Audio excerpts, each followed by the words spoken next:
8 अगस्त 1942 मुंबई का गोवालियन टैंक मैदान और गांधी जी का वो नारा, करो या मरो।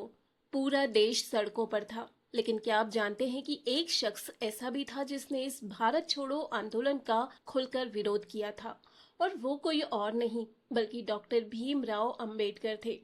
आखिर बाबा साहब ने गांधी जी के सबसे बड़े आंदोलन का साथ क्यों नहीं दिया? क्या ये कोई आपसी तकरार थी या इसके पीछे थी कोई गहरी सोच? चलिए जानते हैं आज की इस खास रिपोर्ट में। अगस्त 1942 में जब कांग्रेस ने भारत छोड़ो प्रस्ताव पारित किया तो ब्रिटिश हुकूमत हिल गई थी। गांधी, नेहरू, पटेल जैसे बड़े नेता जेल में डाल दिए गए। जनता ने खुद कमान संभाली, रेल की पटरियां उखाड़ दी गईं और संचार ठप कर दिया गया। लेकिन इस उथल पुथल के बीच डॉक्टर अंबेडकर ने वायसराय की एग्जीक्यूटिव काउंसलिंग से इस्तीफा देने से साफ इनकार कर दिया। उन्हें देश विरोधी तक कहा गया, पर क्या सच वाकई यही था? तल्खी की शुरुआत हुई थी 14 अगस्त 1931 को, जब गांधी और अंबेडकर पहली बार मिले। गांधी जी ने पुराने अनुभवों की दुहाई दी तो अंबेडकर साहब ने सीधा सवाल किया, कांग्रेस ने दलितों के लिए औपचारिक घोषणाओं के अलावा किया ही क्या है? अंबेडकर साहब का मानना था कि दलितों के उत्थान के लिए जो फंड खर्च हुआ उससे कहीं बेहतर नतीजे वे खुद ला सकते थे। यहीं से दोनों के बीच वैचारिक मतभेद साफ दिखने लगे थे।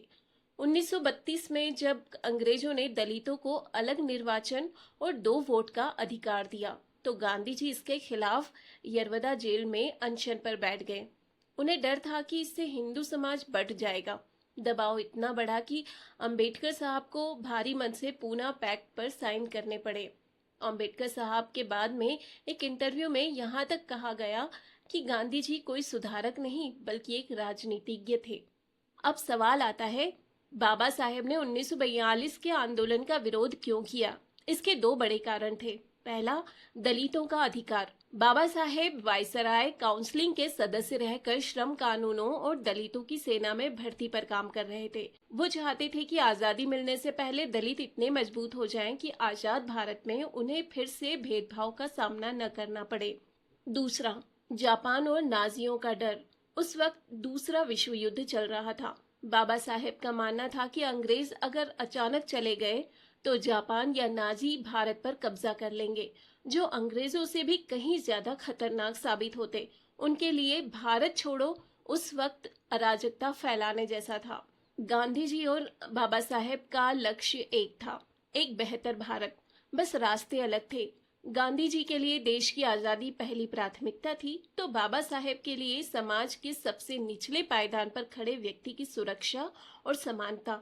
आज के दौर में इन दोनों महापुरुषों के योगदान को कम करके नहीं आंका जा सकता।